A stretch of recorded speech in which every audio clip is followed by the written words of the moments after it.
Bom dia, meu irmão. Que a graça e a paz do nosso Senhor Jesus esteja com você nessa manhã que o Senhor preparou para nós.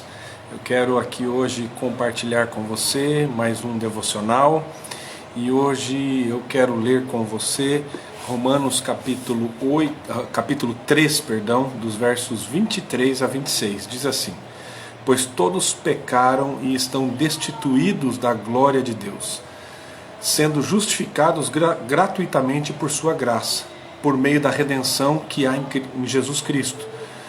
Deus o ofereceu como sacrifício para a propiciação mediante a fé pelo seu sangue, demonstrando a sua justiça, e em sua tolerância havia deixado impunes os pecados anteriormente cometidos, mas no presente demonstrou a sua justiça, a fim de ser justo e justificador daquele que tem fé em Jesus.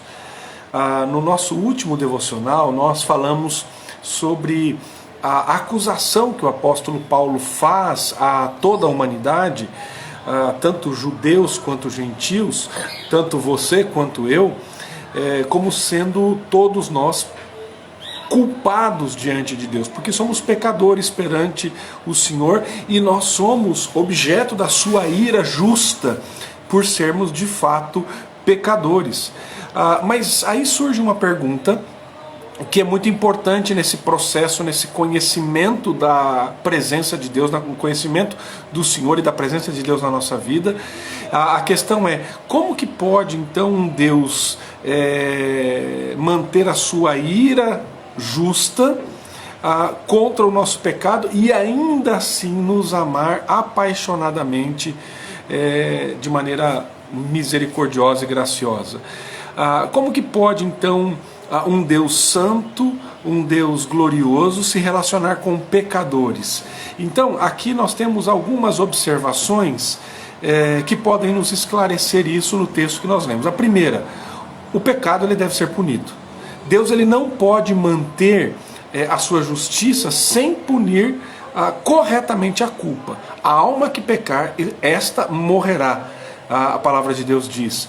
Segundo, Deus ele requer um sacrifício de sangue pelo seu pecado, pelo meu pecado. Nós vemos isso no Antigo Testamento, que sempre um animal era sacrificado para pagar os nossos pecados. Mas em João 1, capítulo 1, verso 29, nós vemos que o Cordeiro de Deus que tira o pecado do mundo, este foi sacrificado para pagar de uma vez por todas o preço pelo nosso pecado. Terceiro, a morte de Cristo, o Cordeiro de Deus, foi uma propiciação, ou seja, um sacrifício expiatório que satisfez a ira de Deus contra a minha vida e contra a sua vida. E ele coloca agora essa ira sobre Cristo na cruz do Calvário, que é o nosso substituto. Ele morreu no meu lugar e no seu lugar.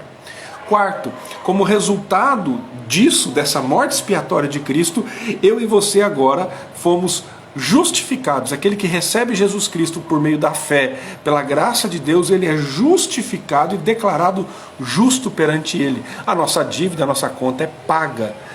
Quinto, Deus realizou tudo isso para demonstrar a sua graça, o seu amor, e que é completamente oposta ao que nós merecíamos. Nós merecíamos a ira sobre nós, mas Deus em Cristo demonstra a sua perfeita justiça, porque Cristo paga o preço, e aí então nós vemos a ira de Deus e o seu amor se encontrando de modo maravilhoso, espetacular naquela cruz. Sexto e último ponto: essa justiça é minha, é sua, pela fé em Jesus Cristo, pela confiança completa somente em Jesus Cristo como o nosso Senhor e o nosso Salvador. Todo aquele que crê no Filho tem a vida eterna.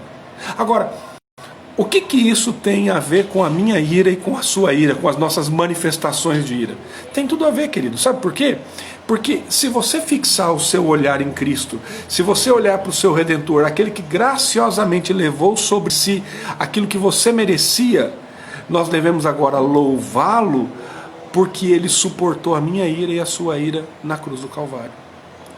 Então, nós temos que permitir que esse sacrifício misericordioso de Jesus abrande o nosso coração e nos incline em direção a esse Cristo que demonstra misericórdia pela nossa vida, e agora nós devemos demonstrar misericórdia para aqueles que nos ofendem, para aqueles que supostamente nos deixam irados. Então, vencer a sua ira não depende de você, mas depende de Cristo, da maneira como você se entrega cada dia à presença desse Cristo misericordioso e gracioso. Ele foi gracioso comigo, Ele foi gracioso com você. Você será gracioso com aqueles que demonstram uma situação que às vezes deixa você irado ou não? Como que você vai reagir? Que Deus abençoe a sua vida e que você tenha um excelente dia. Um grande abraço e até a próxima.